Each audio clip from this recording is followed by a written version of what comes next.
It was a quiet evening in a small-town diner, the kind of place where everyone knows your name, and strangers rarely make an appearance. The camera pans over the warm glow of neon signs, a waitress pouring coffee, and a handful of customers chatting softly. The door creaks open, and in walks an unassuming man, mid-40s, wearing a plain jacket and jeans. His demeanor is calm, almost invisible, as he nods politely to the waitress and takes a seat at the counter. Meet Jack, just an ordinary guy, or so it seems.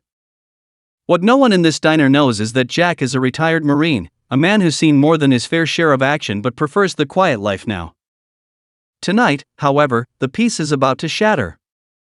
As Jack sips his coffee, the door slams open again, this time with a force that startles everyone.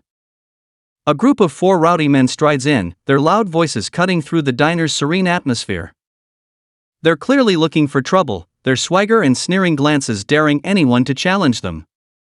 The waitress stiffens, her cheerful demeanor slipping into nervousness as the leader of the group, a tall man with a scar running down his cheek, saunters up to the counter. Jack doesn't react, keeping his gaze on his coffee, but the group quickly notices him. "Hey, you ignoring us, old man?" One of them jeers. Jack looks up slowly, his expression unreadable, and replies in a calm voice, "Just enjoying my coffee." The gang doesn't take kindly to being dismissed.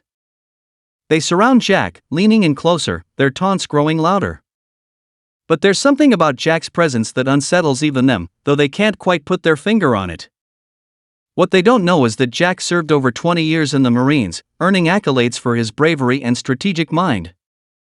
He's a man who's trained to handle situations far more dangerous than a few thugs. Jack doesn't want trouble, though. He's retired now, preferring a life of simplicity and peace, far removed from his days on the battlefield. The leader of the gang grabs Jack's coffee cup and hurls it across the diner, shattering it against the wall. The room falls silent, all eyes on Jack. For a moment, it feels like time stands still.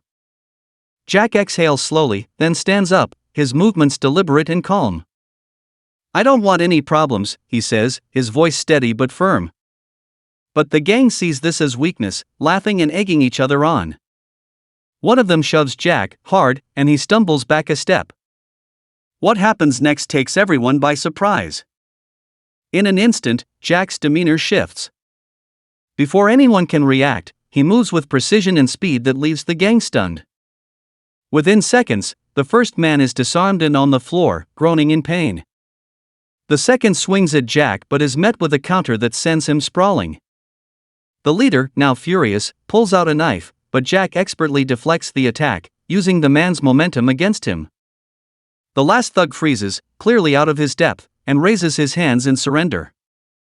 Jack stands there, breathing evenly, surveying the chaos he's just neutralized.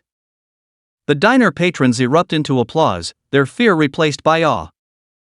As the gang scrambles to leave, sirens wail in the distance. It turns out someone had called the police as soon as the gang started causing trouble. When the officers arrive, they recognize Jack immediately.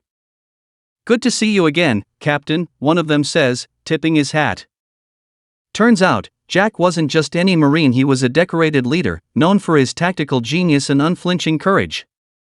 The officers take the gang into custody, and Jack, ever humble, quietly returns to his seat. The waitress brings him a fresh cup of coffee, her hands still trembling slightly. "Thank you," she whispers. Jack gives her a small smile and replies, "Just doing what needed to be done." As the camera pans out, the voiceover reflects on the power of quiet strength. Jack wasn't looking for a fight, but when faced with a challenge, he stepped up to protect those around him. His story is a reminder that true heroes don't wear capes sometimes, they're just ordinary people with extraordinary courage. And in the end, it's not about the battles we fight but the lives we touch along the way.